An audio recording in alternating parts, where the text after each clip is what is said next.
Bom, boa noite. Tá? Estamos no programa Investigações sobre o Viver da TV Supre e eu vou falar para vocês hoje sobre livre-arbítrio. Na realidade, a motivação para essa palestra ela veio das oficinas que aconteceram na Escola de Verão em João Pessoa esse ano. Teve várias oficinas lá, vários grupos que discutiram esse tema. E, ou seja, o bichinho me pegou, tá? E aí eu resolvi desenvolver um pouco mais, procurei várias fontes, várias literaturas e vou apresentar aqui para vocês hoje o resultado desse estudo. Então, eu vou começar, porque nós somos seres humanos. Então, o que significa ser humano? Então, enquanto seres humanos, nós somos consciências encarnadas. Somos seres conscientes que percebem o mundo através dos órgãos do sentido, ou seja, através do corpo humano. Isso significa que nós temos uma natureza combinada, que é tanto divina quanto humana. Somos seres divinos, tá? Que se manifestam e estão presentes no mundo. Nós estamos presentes no mundo através do que a gente chama, em teosofia, dos veículos da manifestação. Tá? Então, são os nossos corpos, no plural. Então, para designar os aspectos físico, mental, emocional e os corpos superiores, tá? Que são esses veículos. Eles são compostos de sistemas autômatos. Tá? Talvez um exemplo mais fácil de dar é a própria homeostase do corpo humano, que regula a temperatura do corpo em torno de 37 graus Celsius. Então, isso é essencial para a manutenção da vida. Então, esses sistemas, eu citei apenas um, mas existem vários outros. Eu tenho que controla o nível de glicose e tudo mais. Então, assim, é um sistema que ele se autorregula, ou seja, funciona sozinho. Tá? Sozinho, entre aspas.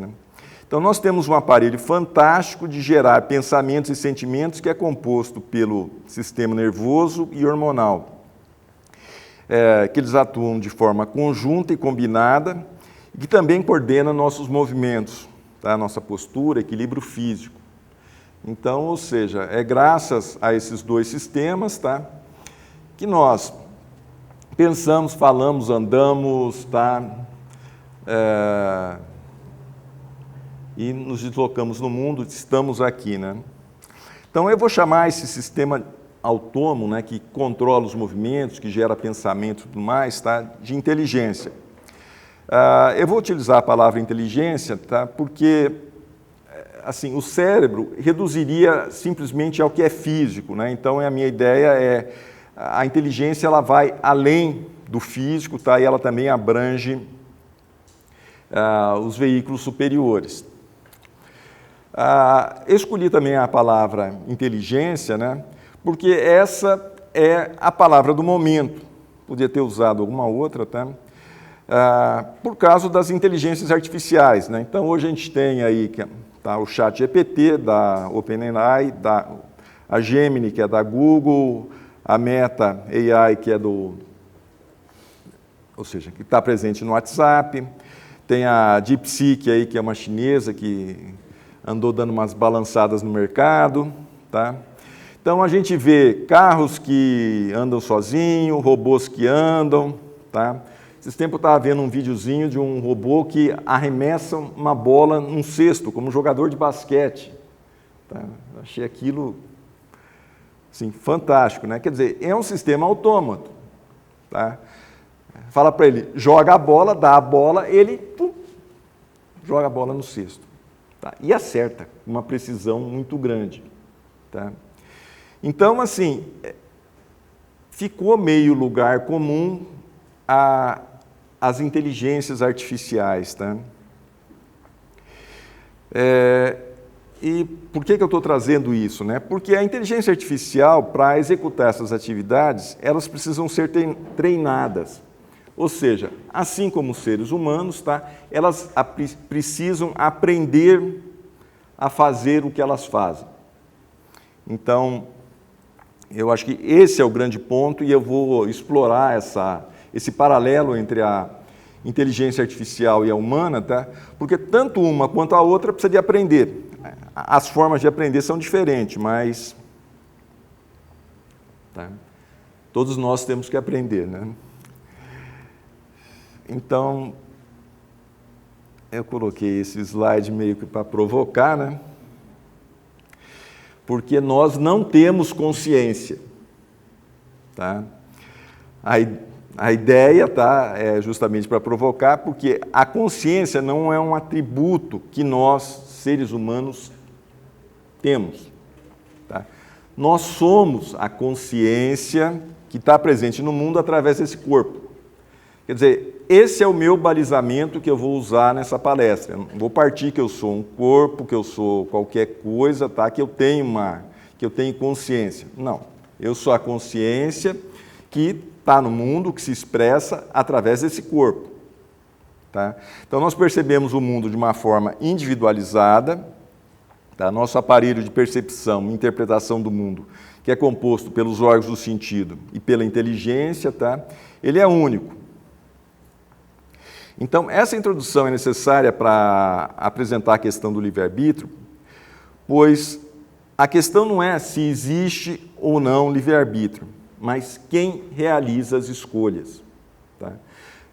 Assim, ninguém tem dúvida aqui que é capaz de escolher o que quer. Tá? Se quer ficar em pé, se quer ficar levantado, então, não tem muito o que falar. Tá? O que eu vou falar vai ser, assim, detalhes que vão além disso, né? Então, a primeira questão que eu me coloquei quando eu comecei a pensar é quem é que efetivamente faz as escolhas, tá? Então, não é a consciência ela só tem consciência do que é escolhido, tá? Quem escolhe é a inteligência.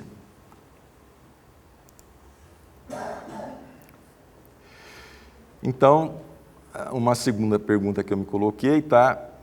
Para quem a inteligência trabalha? Tá? Então, nós temos uma dupla natureza. Somos seres divinos, ou seja, somos seres conscientes em corpos humanos. Então, a inteligência ela pode trabalhar para esses dois aspectos, ou seja, nós temos. Tá?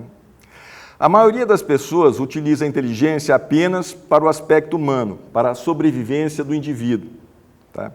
Então, esse uso da inteligência é a principal causa dos problemas e sofrimentos que a gente tem no mundo. Pois, eu vou dizer assim, as nossas necessidades básicas enquanto humanos, elas se deslocam com facilidade para uma competição entre nossos semelhantes. E aí eu acho que para poder estar no mundo, eu tenho que dominar o outro, eu tenho que destruir o outro, eu tenho que acabar com tudo aquilo que me ameaça, tudo aquilo que me deixa inseguro. Então, isso acaba causando muito problema. Então, por isso que eu escrevi. Essa não é uma forma muito inteligente de usarmos a nossa inteligência, ou seja, apenas para a sobrevivência do indivíduo. Tá? Então, uma forma mais inteligente de usar a inteligência é colocá-la a serviço da nossa natureza divina, e do bem comum. Escolher aquilo que é bom para mim, para os nossos semelhantes, para o meio ambiente e para o planeta, ou seja, escolher aquilo que é bom para mim, para o nosso semelhante, como um todo.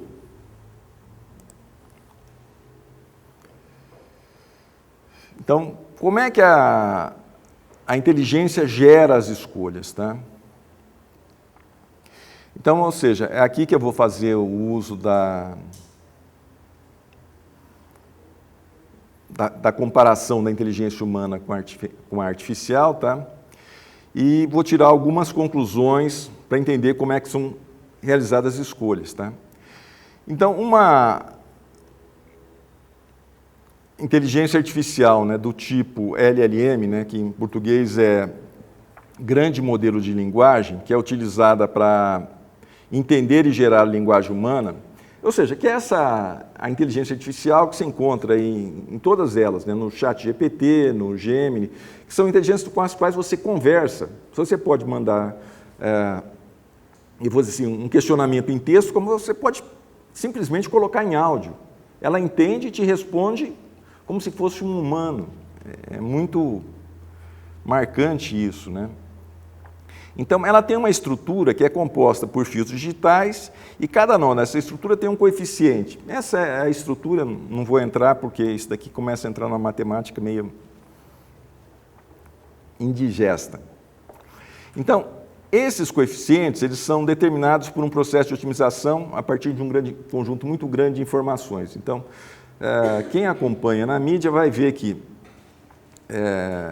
o ChatGPT versão 4, ele usa aí um trilhão de entradas, né, para poder treinar a inteligência. Então, assim, é um conjunto muito grande, por isso que são chamados também de grandes modelos de linguagem, tá?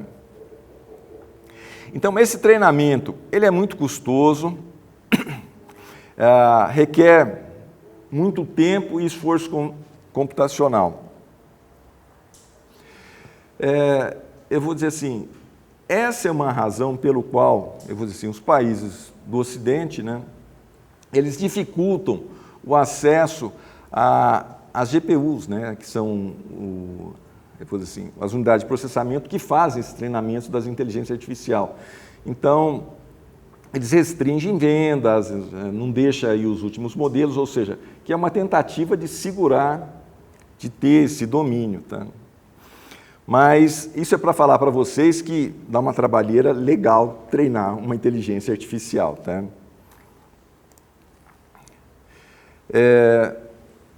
O humano também não é muito diferente.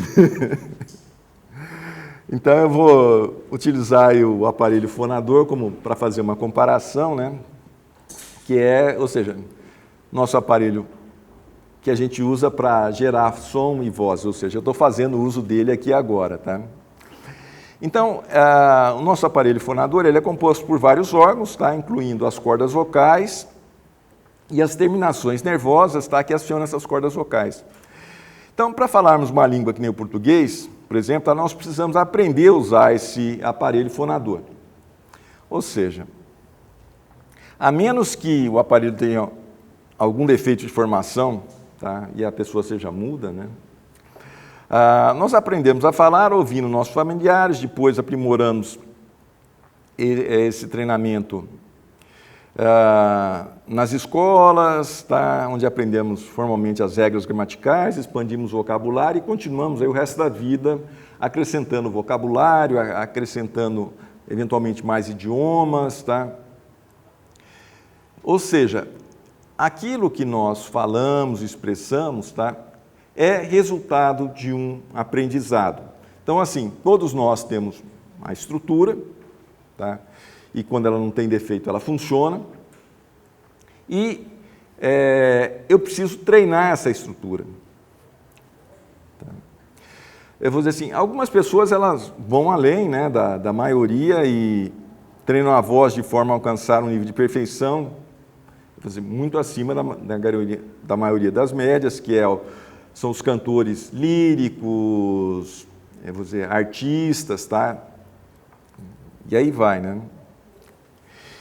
Então, a ideia aqui é mostrar que existe uma estrutura, existe um órgão, tá? E existe uma informação associada, existe um conteúdo. Bom, a nossa inteligência ela tem um duplo aspecto, tá? Tem um aspecto atuante, né, um aspecto motor e um aspecto intelectual. Então, o aspecto motor ou atuante da inteligência, tá, é, por exemplo, aquele que atua sobre as cordas vocais e a respiração para produzir o som. O aspecto pensante ou intelectual, tá, ele formula e coordena o pensamento que vai ser falado. Então, é através dele que eu elaboro as frases e, eu vou dizer assim, expresso as ideias. Então, nós podemos articular conscientemente o que queremos dizer, tá? Mas não passa pela consciência de que forma controlamos as nossas cordas vocais para produzir o som. Ou seja, eu estou aqui falando para vocês, eu não estou aqui pensando, agora eu preciso apertar essa, afrouxar essa, eu preciso respirar isso, eu preciso de fazer esse tal movimento, tá? Isso não passa pela consciência.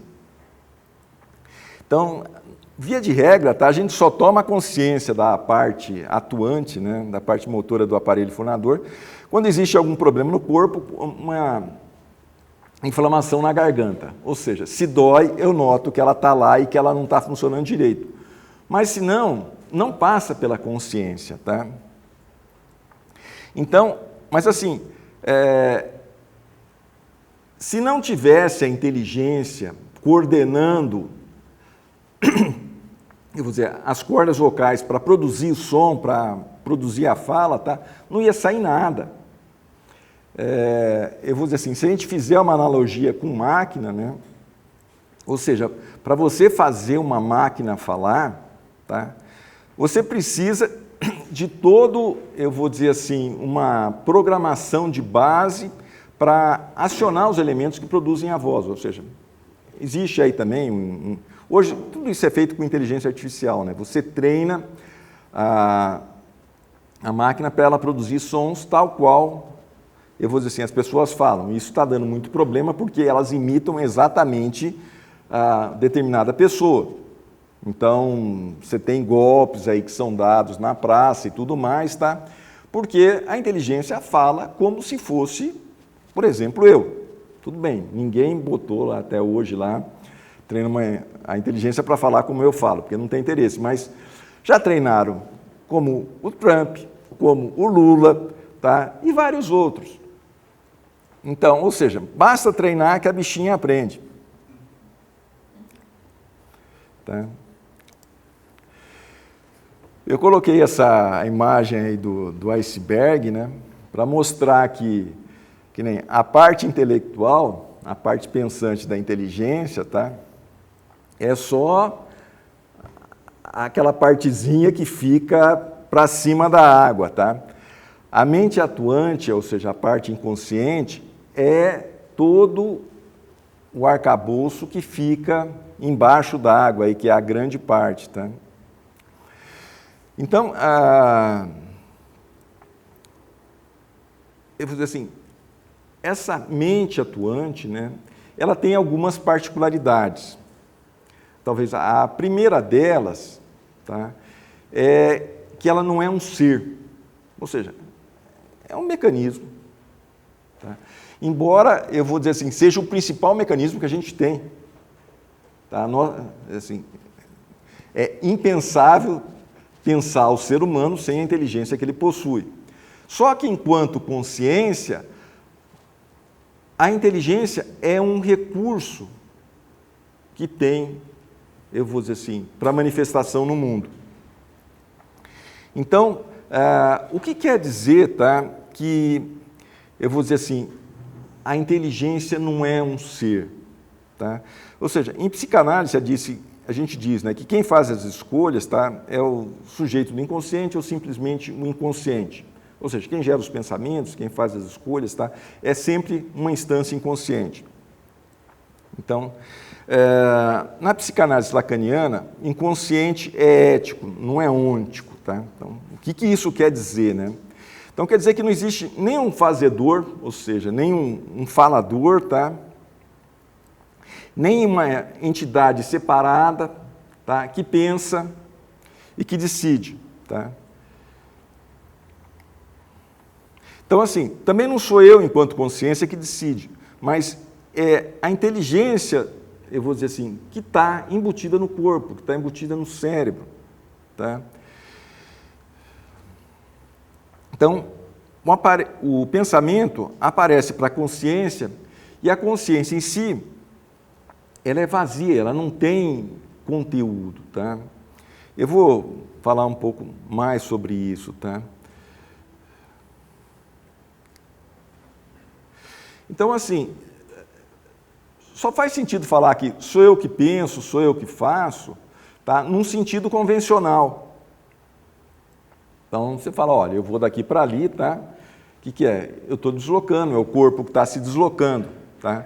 Mas não é a consciência que está fazendo isso. A consciência, ela só testemunha esse ato de ir daqui para ali, ela testemunha aquilo que está sendo dito, aquilo que está sendo pensado. Ou seja, a consciência, ela tem consciência, ela tem ciência daquilo que está sendo feito. Não é ela que executa. Quem executa é o veículo de manifestação, tá? Quer dizer, é o nosso ser mais real que tem, que faz as coisas. E eu vou voltar sobre isso ainda. Então, para talvez falar um pouquinho melhor disso, tá? Eu peguei um exemplo que foi tirado de um vídeo do Rupert Spira, que é, você quer chá ou café? Então, se eu pergunto, né? Se alguém me pergunta, né? Aí, o que você quer? Você quer chá ou quer café? Você para um minuto assim e fala, bom, café. Tá? Deu vontade de tomar café. Ou também eu posso falar, da última vez que me ofereceram café, o café estava horrível. Melhor eu pedir chá. Tá? Bom, só que em ambos os casos, né, nós não temos nenhum controle sobre esse tipo de pensamento. O que eu quero dizer com isso, tá? É a inteligência que produz isso. Quer dizer, não sou eu enquanto aquilo que eu acredito que eu sou, porque aquilo que eu acredito que eu sou nada mais é que uma crença, então não pode fazer nada. E também não sou eu enquanto consciência, porque a consciência só testemunha o que está sendo feito. Então, quem realmente decide é, eu vou dizer assim, o ser real, tá? Que é o inconsciente. E eu vou dizer assim, as coisas surgem na mente. E quando surgem, a gente comunica. Tá? E mesmo assim, a decisão de comunicar ou não, ela vai depender, eu vou dizer assim, do que a inteligência acha interessante fazer. Ou seja, eu estou num ambiente que é razoável comunicar tal ideia, não é ou não, tá? Então, todo esse processo, eu vou dizer assim, a gente responde porque foi treinado para fazer desse jeito. Então, assim, do que eu apresentei até agora, tá? Fica claro que existe aí uma relação de causa e efeito, tá? Subjacente às nossas escolhas, embora nem sempre ela seja conhecida. Ou seja, o que me faz escolher determinada coisa, como bem simples, né? Escolher o chá ou o café, ou nenhum dos dois, tá? Eu vou dizer assim, isso passa por todo o aprendizado que eu tive, tá? Se me convém no momento, se não convém, mas assim, na hora que eu respondo, isso vem pronto, tá? Esse estudo, né, de o que faz com que determinada coisa surja à mente, que a gente chama de lei de causa e efeito, ou causalidade psíquica, tá? Ele apareceu no Ocidente aí, no fim do século XIX, tá? Começo do século XX, aí, 1900, tá? Com Freud. Então, Freud foi um dos primeiros, tá, a estudar esses mecanismos de causalidade psíquica, tá? E fez isso através da análise dos sonhos, do xiste, dos atos falhos e dos sintomas. O que é xiste? Xiste é piadinha, tá? É uma piada que você faz eu vou dizer, com jogo de palavras, tá? Depois eu posso te dar um exemplo, no momento não está me ocorrendo nenhum, mas assim que ocorrer eu falo. Mas são esses jogos de palavra que a gente faz, né? Não dá para falar os do Freud porque eles não têm graça.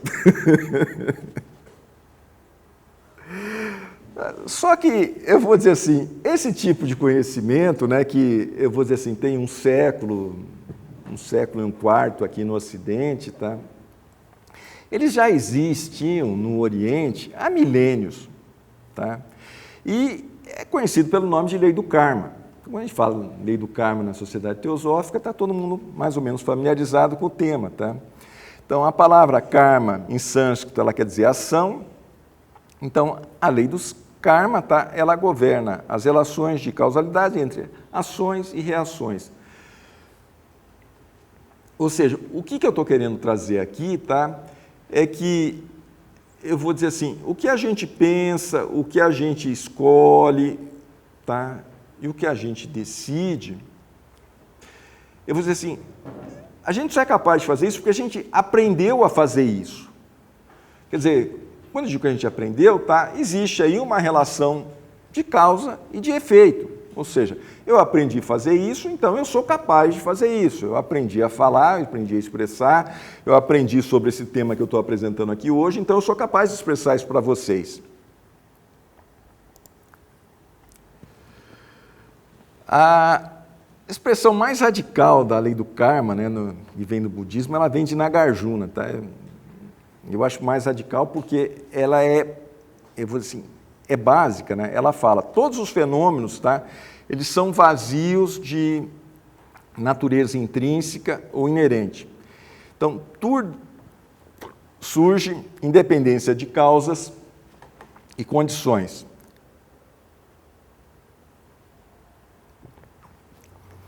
Então, fenômeno é aquilo que aparece na mente. Então, ele não existe por si mesmo. Então, tudo aquilo que vem para a mente, né, tudo aquilo que se torna manifesto, tá, ele vem de causas e condições.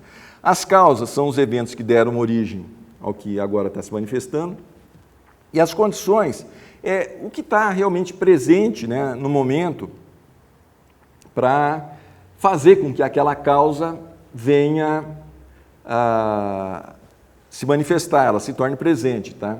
Porque causas eu tenho um montão delas guardadas dentro de mim. Agora, dependendo da condição que está no momento, tá, vai vir uma, vai vir outra. Né? Só a título de histórico, né?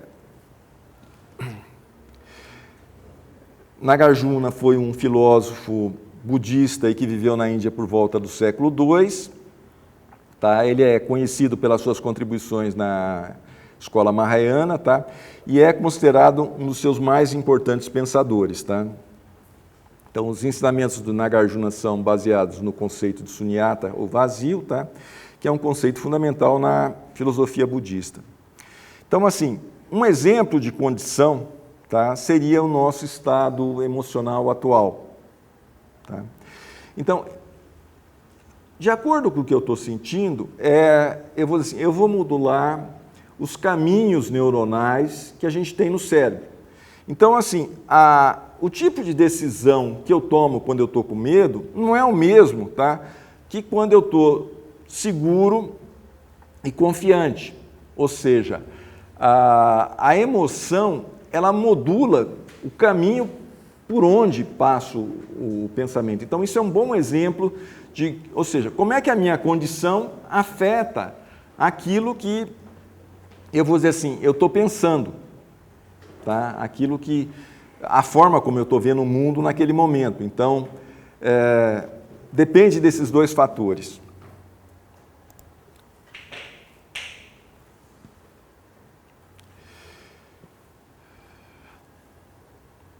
Então, ou seja, a lei da causalidade, tá? Ela existe como um resultado do livre-arbítrio do indivíduo, tá? E é produto dele.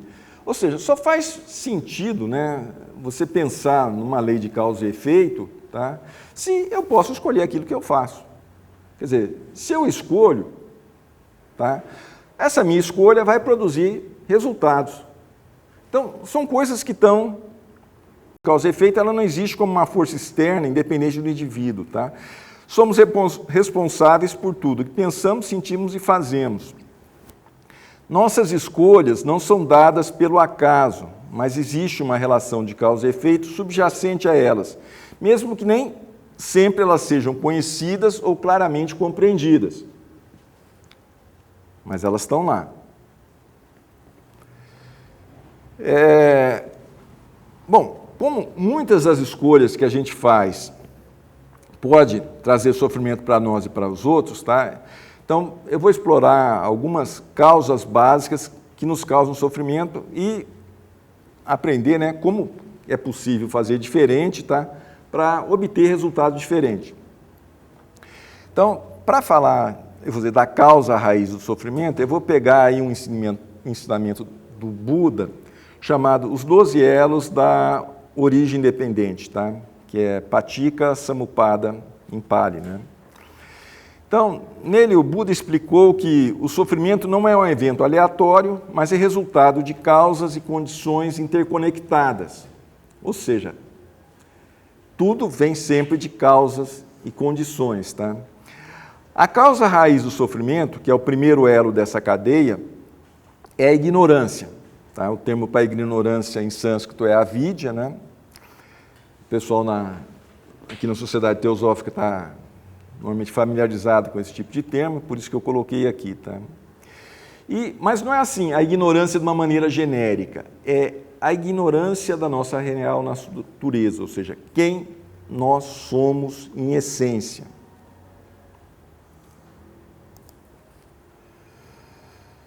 Bom, eu não vou fazer suspense, tá? E já respondi quando eu comecei a palestra, tá? Então, nós somos consciências encarnadas num corpo humano. Então, agora é compreender o que isso quer dizer tá? O que eu faço com isso, né? Então, como a consciência, ela só existe no presente, então ela não tem nem dimensão nem atributos. Tá?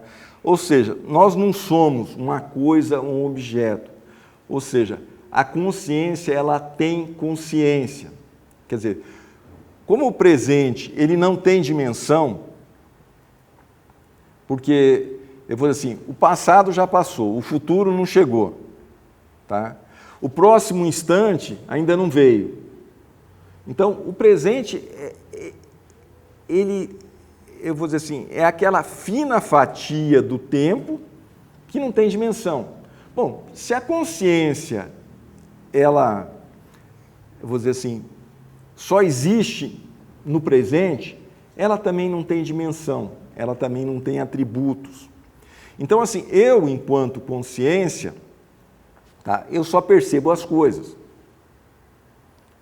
Isso é o que a consciência faz, e não é pouco. Tá?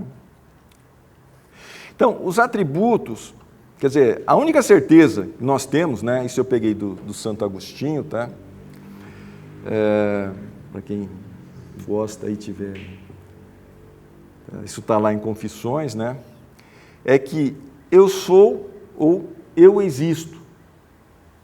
Quer dizer, eu vou dizer assim, quando você pega a história de Santo Agostinho, tá? Ele primeiro, eu vou dizer assim, teve uma vida mundana, tá? Até que ele se converteu. E eu vou dizer assim, nas reflexões dele, quando ele começa a falar sobre o tempo, tá? E quando ele começa a fazer as reflexões, porque assim, ele faz contraponto com os céticos, e os céticos falavam, bom, você não pode ter certeza de nada nesse mundo, né? Ele falou, não, existe uma coisa que eu tenho certeza, e essa coisa é, eu sou eu, tá? Você é você, você é você, tá? Você não tem dúvida nenhuma que você seja você mesmo, tá? Ou que eu estou vivo, que eu estou aqui. Ninguém tem dúvida disso. Tá? E ele falou, e essa é a única certeza que a gente pode ter. Tá?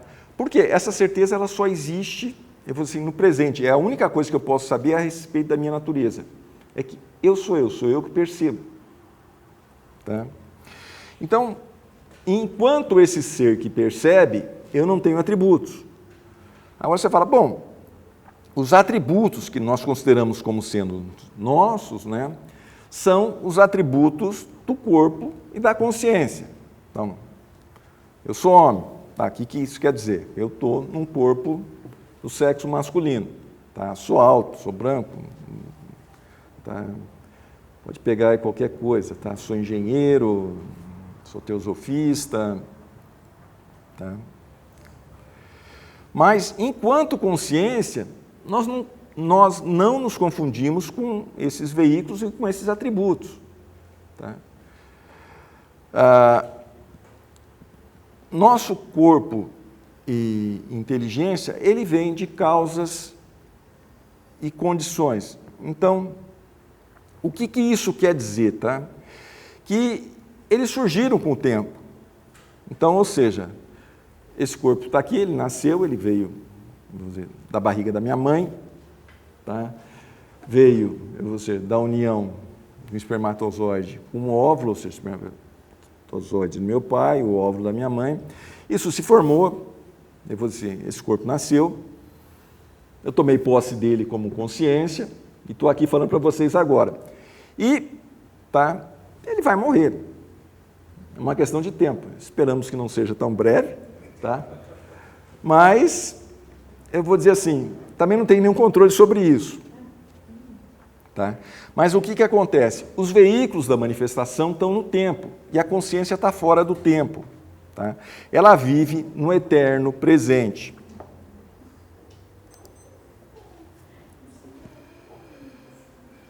Então, sem esse entendimento de que não somos uma coisa objetiva, tá? A inteligência vai criar uma representação mental do corpo e da forma como agimos e reagimos, tá? E vai acreditar que essa imagem mental é o que nós somos. Então, a consequência dessa crença errônea é que a inteligência identifica o eu com as experiências e os veículos do qual a consciência está presente no mundo. A identificação com o corpo leva a crer que temos uma existência finita no tempo e no espaço, que nascemos e morremos numa determinada época e local. Então, assim, enquanto com consciência, eu estou fora do tempo, eu sou eterno. Esse é o sentido, tá? Uma outra palavra que talvez, eu vou dizer assim, falar é atemporal, né? Eu estou fora do tempo. Agora, se eu acho que eu sou um corpo, se eu acho que eu sou isso que eu penso, se eu acho que eu sou isso que eu faço, o que acontece, tá? Eu tomei os atributos desse corpo como sendo eu. E, a partir daí, tá? Isso vai gerar sofrimento, vai gerar medo, vai gerar uma série de coisas, porque o corpo uma hora acaba, tá? As ideias mudam, tá? As emoções nem se falam, tá? Então, assim, as escolhas que têm por base, né, essa crença de que eu sou uma coisa, eu sou um objeto, tá? Elas estão sempre permeadas pelo medo e pela impermanência. Vamos continuar. Então, agora vamos falar um pouquinho do livre-arbítrio, né? Então, assim, o tema do livre-arbítrio, tá? Ele existe, está presente desde Platão, tá? Mas, assim, ele ganhou destaque na filosofia de Santo Agostinho, tá? Que viveu aí entre os anos de 354 a 430, tá? A partir da questão do bem e do mal, né? Ou seja, o Agostinho ele partiu da questão, bom, se Deus é bom, por que o mal existe? Ou como um Deus bom pôde criar o mal? Tá? Então eu tirei algumas frases aí do livro do Caminho da Filosofia, do Wolfgang Rode, tá? Que é, né? Bom, se Deus é criador perfeitamente bom de todos os seres, tá? Levanta-se fatalmente a questão de como pode existir o mal e o pecado no mundo por ele criado. Tá? Aí ele vai responder, né, que o mal não possui qualquer qualidade positiva. Positiva aqui é no sentido filosófico, tá? De algo que existe, tá? Então, o mal comporta-se como a sombra em relação à luz. Ele encontra o seu sentido enquanto contrasta com o bem. Então, no livro sobre o livre-arbítrio, né, de Santo Agostinho, tá? Ele desenvolveu a ideia de que a vontade é livre e que, por isso, ela pode ser mal empregada. Desculpa. Tá? E ele vai falar também, né, que o pecado é um voluntário afastamento de Deus. Tá? Ou seja, nós pecamos, tá? Porque temos livre-arbítrio. Tá? Eu vou dizer, e se eu trouxer o Buda, tá? Eu vou dizer assim, bom, como o pecado leva ao sofrimento, nós sofremos porque somos ignorantes das causas do sofrimento. Tá? Mas, eu vou dizer assim, você tem sempre uma causa e um efeito. Né? Então, a ignorância que existe na base disso tudo, tá? O efeito dela é produzir sofrimento. Então, a principal causa do mal, segundo Santo Agostinho, tá? É o mau uso do livre-arbítrio. Então, ao escolher o prazer imediato e os bens terrenos em detrimento do amor a Deus, o homem se corrompe e se afasta da verdadeira felicidade.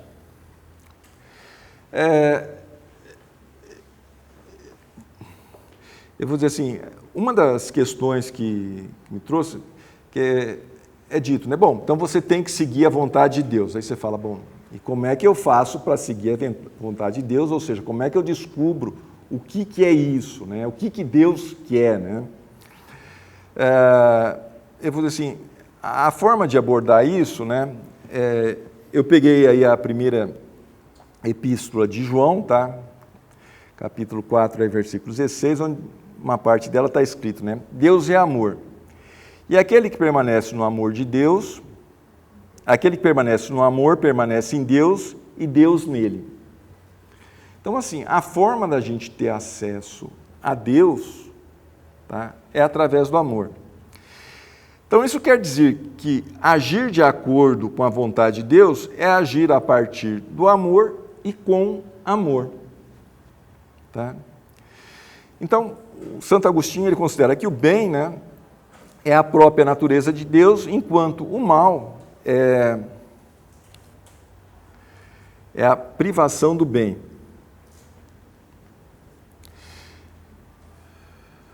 Então, assim, não é que o prazer e o bem e os bens terrenos, né, eles sejam contraditórios ao amor de Deus. Ou seja, isso eu vou dizer, uma crença que existia, né, que ou seja, a matéria te afastava de Deus. Tá? Não é o entendimento que se tem hoje, tá? Pois nada impede que, eu vou dizer assim, esses bens ou o próprio prazer seja usado a serviço do amor. Ou seja, eu posso fazer um bom uso disso que eu tenho, tá? E fazer um bom uso disso que eu tenho, isso me faz sentir bem, isso me dá prazer. Então, não tem nada de errado nisso. Tá?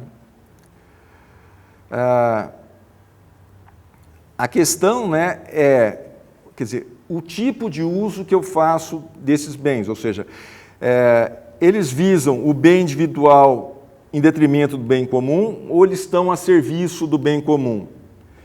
Então, se estão a serviço do bem comum e do bem maior, tá? Então eles estão a serviço de Deus. Quer dizer, depende da forma como a coisa é feita. Tá? Então, na medida que... Eu já falei disso daqui, eu vou dizer assim, sobre em outras palestras, eu já falei sobre essa questão, mesmo em termos de lógica, né? Dessa lógica que é particular, que só serve para um, e essa lógica que é abrangente e serve para todos. Né? Então, na medida que a gente pensa em termos de todos, a gente está pensando de um outro lugar, que não é esse lugar, eu vou dizer assim, que eu tenho que me defender contra todos e contra todos. Tá?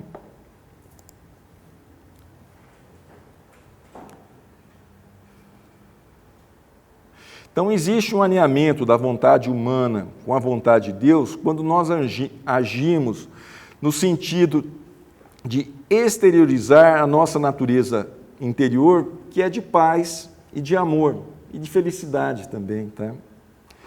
Quando existe esse alinhamento, a vontade flui com liberdade, com força e vitalidade, sem jamais perturbar a serenidade.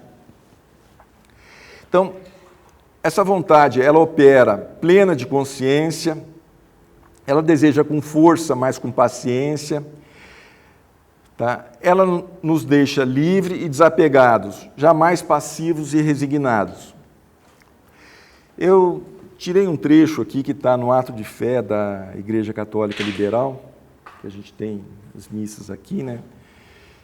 Que eu gosto muito, que diz, né? Sabemos que tanto melhor serviremos a Deus, quanto melhor servirmos ao homem nosso irmão.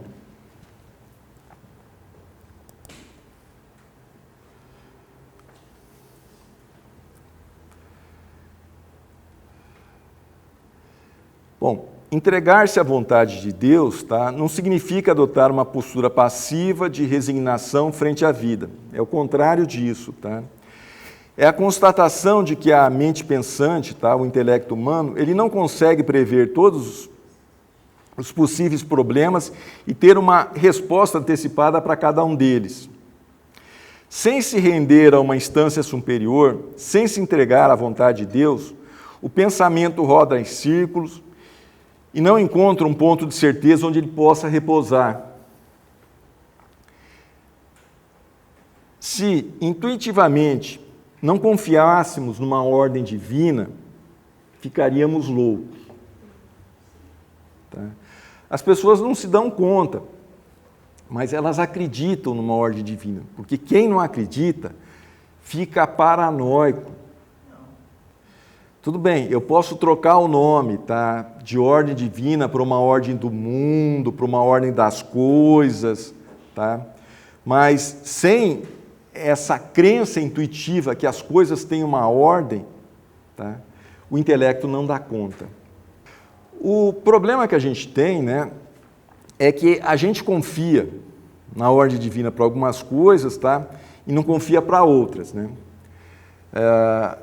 E as outras são aquelas que vão contra a nossa vontade pessoal. Tá? Então, agir de acordo com a vontade de Deus significa adotar uma postura ativa, tá? E ficar atento ao que a vida traz momento a momento. Nós podemos otimizar o desempenho do intelecto analisando apenas as situações reais que se apresentam a nós, em vez de todas as hipóteses possíveis e imagináveis. Quer dizer, quando você está presente, você vê, se tem um problema, se tem um perigo, você vai e resolve. Se você consegue resolver, tudo bem. Se você não consegue, você foge, tá? Mas você resolve ele de alguma forma. Tá? Você não fica imaginando possíveis coisas que nunca vão acontecer. Quer dizer, você otimiza o desempenho do teu pensamento.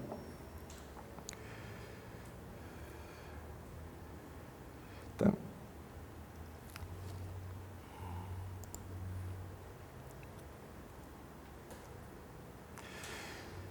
Bom, mais uma coisa, né? Para se entregar à vontade de Deus, né?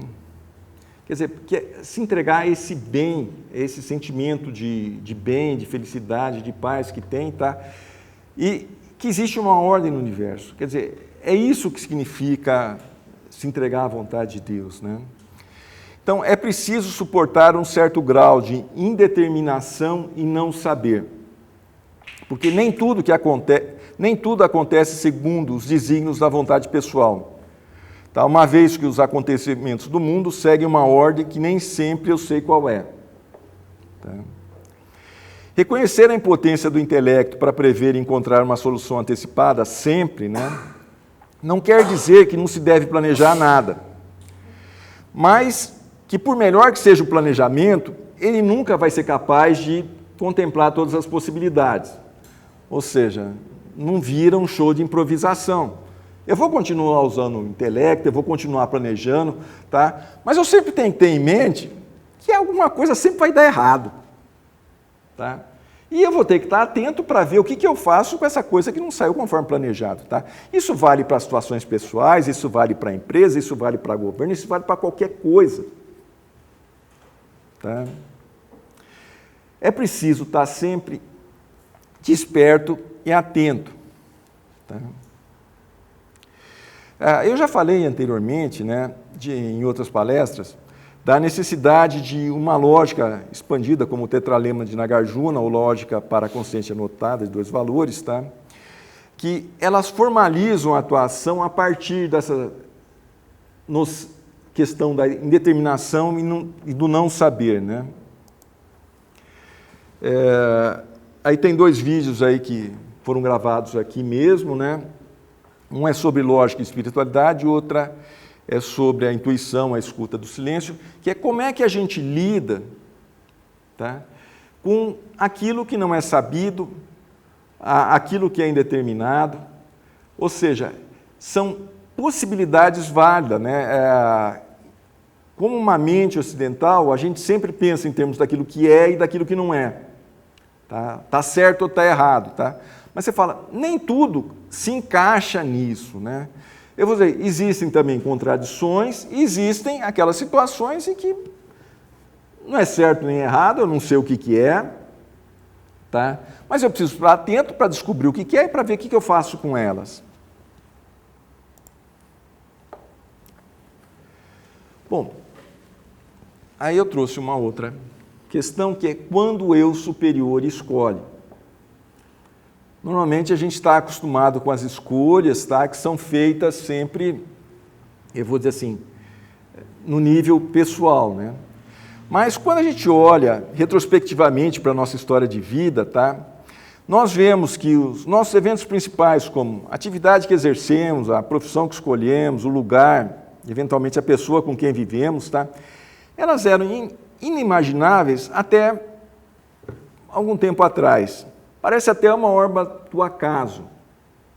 Tá? Eu conheci tal pessoa não sei aonde, a gente juntou, ficou junto. Tá? Parece assim, né? Que tudo veio por acaso. Né? Mas nada escapa da grande lei, que é a lei de causa e efeito. Tá? Aquilo que estamos vivendo hoje é efeito daquilo que foi plantado no passado. A tradição espiritual, tá? Nós estamos nela, né? Nos ensina que antes de encarnarmos nesse planeta, definimos uma meta, um propósito para essa existência. A maioria das pessoas não tem lembrança dessas escolhas. Tá? Me too, né? Mas uma instância silenciosa em nós sabe e conduz a vida nessa direção. Tá? Bom, o termo que a gente usa para essa instância silenciosa que sabe e que dirige a nossa vida, tá? É, em termos de teosofia, nosso eu superior, o higher self em inglês, né?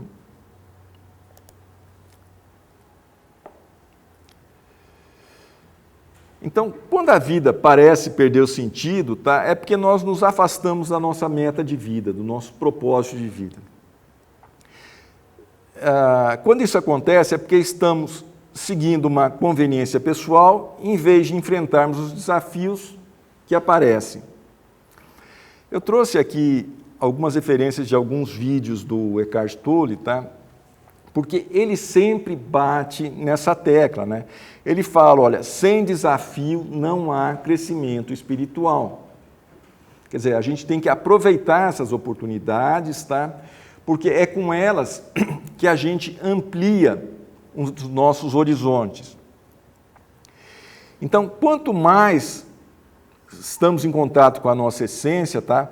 Mais as dificuldades são tratadas como degraus, como portas para novas oportunidades, que finalmente deixam de ser experimentadas como dificuldades. Dizer que estamos seguindo uma conveniência pessoal, né, equivale ao que Santo Agostinho disse aí, tá? Eu vou dizer, mais de 1000 anos atrás, tá? Que é ao escolher o prazer imediato e os bens terrenos em detrimento do amor de Deus. Quer dizer, você vê que muda os tempos, mas a mensagem é a mesma, né? Isso daqui é umas frases aí que eu recolhi da internet, mas talvez a maior parte de vocês conheça, tá? Que diz, né? Eu pedi forças e Deus me deu dificuldades para me fazer forte. Eu pedi sabedoria e Deus me deu problemas para resolver. Eu pedi amor e Deus me deu pessoas com problemas para ajudar. Eu pedi favores e Deus me deu oportunidades. Eu não recebi nada do que pedi, mas tive tudo o que precisava. Então, é vontade de Deus, né, que nós confrontemos a realidade, tá? E não recuemos frente aos desafios que a vida nos oferece.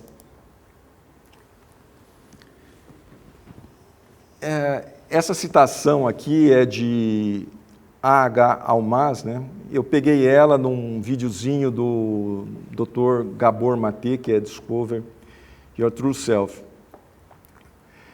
Ele diz, né? Ele está falando sobre a perfeição das leis de Deus. Isso é muito bonito, né? Ele fala, seus conflitos, todas as coisas difíceis, essas situações problemáticas na sua vida, não são por acaso ou aleatória. Na verdade, são suas. São especificamente suas, projetadas especificamente para você, por uma parte de você que te ama mais que tudo. A parte de você que te ama mais que tudo, criou obstáculos para te levar a si mesmo. Você não vai na direção certa, a menos que haja algo te cutucando, dizendo, olha aqui, por esse caminho. Essa parte de você te ama tanto que não quer que você perca a chance. Ela tomará medidas extremas para te acordar. Ela te fará sofrer muito se você não a ouvir. O que mais ela pode fazer? Esse é o propósito dela.